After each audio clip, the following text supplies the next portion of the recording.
The Speaker House of Rep has agreed and also made it very clear to Nigerians that Nigeria's house is on fire and Nigeria is seriously under attack. What has he seen?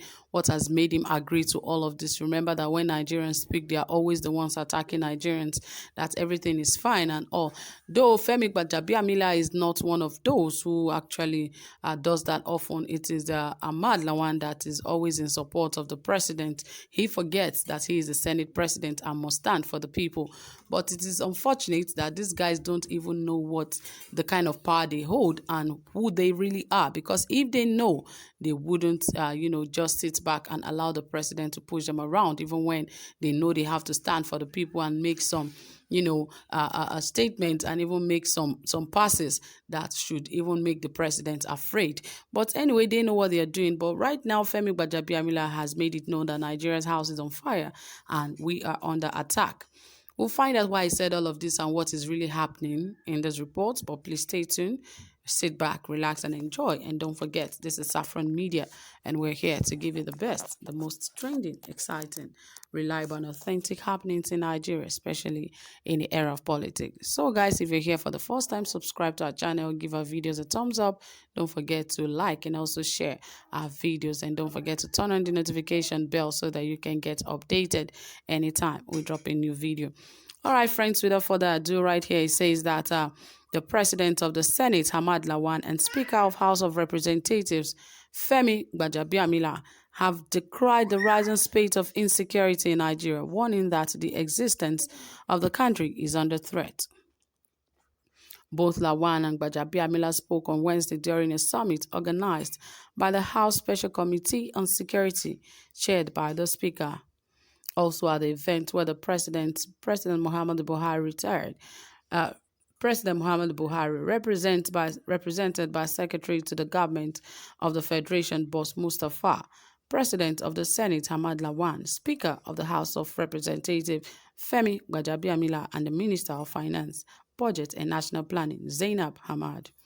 Also in attendance were the service chiefs led by the Chief of Defense Staff, General Leo Irabo, Rear Admiral Awal Gambo, Chief of Naval Staff, Air Vice Marshal Isiaka Amao, Chief of Air Staff, while the Chief of Army Staff, the late General Ibrahim Atahiru, who died in a plane crash on Friday, was represented by the Chief of Policy and Plan of the Nigerian Army, Major General Ben Ahanotu. Gbajabiamila said thousands of memoranda and other submissions had been received and reviewed, which would form part of the summit's reports and recommendations. Gbajabiamila said, "Today, at this time in our national history, when insecurity threatens the authority of the state and the foundations of our nationhood, we must confront the realization that our previous and current approaches to addressing the challenges of insecurity have not yielded the desired results. Our national house is on fire, and the people we serve rightly expect that we will devote all our energies and resources to trying to improve the future, rather than be paralyzed in the present. It is by the work we do now that we have redeemed ourselves and saved our beloved country. This summit is solution-driven." Lawan, in his goodwill message, said, "I want to say here that Nigeria is at a crossroad today. The very essence of the existence of this country is under serious threat. I believe that these are the threats not only to those areas but the entire nation, and our armed forces are doing their best. I must commend our armed forces and other security agencies for doing so much with little we are able to give them." The Senate President also called for a review of the laws guiding procurements by the security agencies. He also appealed to the National Assembly to work with the executive and look at how to review the architecture of the nation's security system for better performance. Buhari, in a speech read by the SGF, said security has become a major subject of concern at global, regional, and national levels. The president partly said our nation has had to grapple with various forms of internal security issues over the past decade in all geopolitical zones, addressing them effectively to restore safety, peace, and security. Therefore, remains the responsibility of all Nigerians in and out of public office, in our democratic constitutions. Well, now it is dawned on everyone that Nigeria is in serious threat, especially in the area of insecurity, and that has actually threatened so many things. So it is really no longer a threat, because this is actually now more than a threat, because it is happening. It's a reality that we have to face.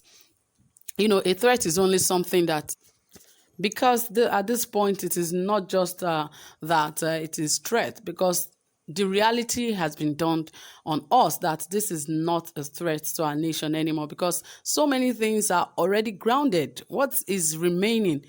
We are just left with the people, and everyone is just relying on God for safety. Everyone is relying on God to even feed. It has become like we're in a draft, or we're in a situation where people have nowhere to go. Yeah, and if we continue to say this is a threat, it's still like we're deceiving ourselves. This is no longer a threat. It is a reality that we have to face, because so many things are not working. Imagine what happened in Kaduna State yesterday. Political appointees have been sacked. And remember how the governor sacked so many people. Civil servants, increased school fees. People can no longer afford to pay their children's school fees. So you can imagine the level of backwardness that we're experiencing already. And if we keep saying it is a threat, it is not a threat. It is a reality, and we have to face it. And this government really have to wake up, because now we are talking about insecurity. Boko Haram has been there for a very long time, and the Nigerian army has tried so many things. They've not been able to fight Boko Haram. ISWAP went into action once, and they were able to almost capture Shekau. If not that, he blew himself, and some of his followers took him away. Otherwise, you would have seen Shekau's that he has been killed. But our Nigerian army seem not to be serious, and we cannot even rely on them any longer. And even that of the ISWAP, they are also terrorist group. The truth is, once they are able to wipe out Boko Haram, they will be the next Boko Haram that will have to start fighting. Yes, and they are stronger than Boko Haram. That is the truth, because they have affiliates with ISIS and Al-Qaeda, those other terrorists that are known worldwide. So it is really a threat to our nation if we continue to allow ISWAP to do the work that our Nigerian armies are supposed to do. And now our government, both the Senate, House of Rep, Speaker, the President, House of Senate, all are crying foul. Even the President, that the security of Nigeria all lies in the hands of everybody. Like what? I think the president forgot that he is responsible for the protection of lives and properties of citizens. I've seen presidents give their lives for their citizens, but that of Nigeria's president is no. He is ready to rather give up all Nigerians for his own sake. That is not a president. That is not a leader, because a leader must be ready to serve and give his best to the people. But we have seen the otherwise in our own case in the country. But anyway, we pray that God takes control of Nigeria, like I would always say, because right now there's nowhere Nigerians can turn to except to God. So that is it, dear friends. Thank you so much for listening. Drop your comments. Let's hear what you have to say. And also give our videos a thumbs up. Do have a pleasant time. Bye for now.